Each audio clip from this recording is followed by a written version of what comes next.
investing, and a good portion of this fund is in alternatives. Why does the fund-of-funds strategy work, and what alternatives in particular are you investing in?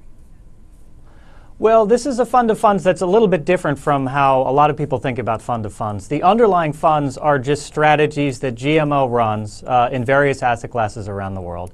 And what we're trying to do is put together the right portfolio for achieving decent real returns. Our goal is to achieve inflation plus 5% in the long run.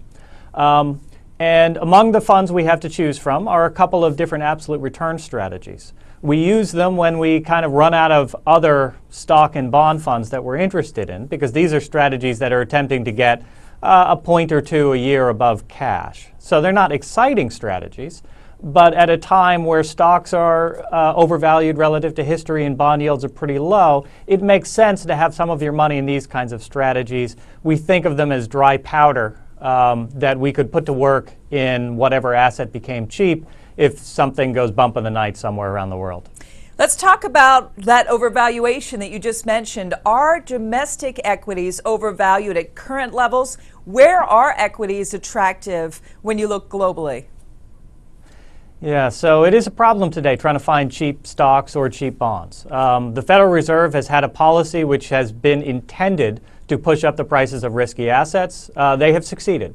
U.S. equity markets are trading well above historic averages in terms of valuations. Their PEs are higher than normal, but what is not quite clear in that is just how expensive the market is, because we've got high PEs on profit margins that are just about the best in history.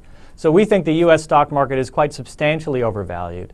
We don't think you're getting paid much at all for taking equity risk in most U.S. stocks. We see that particularly on the smaller cap side, where a lot of these stocks are trading at levels even more expensive than they did in 2000. The only place where we see value in the U.S. is in kind of stable, boring, high-quality franchise-type stocks. They're still not cheap in absolute terms, but they're the only stocks in the U.S. that we think you're getting paid more than cash and bonds, so we own some of them.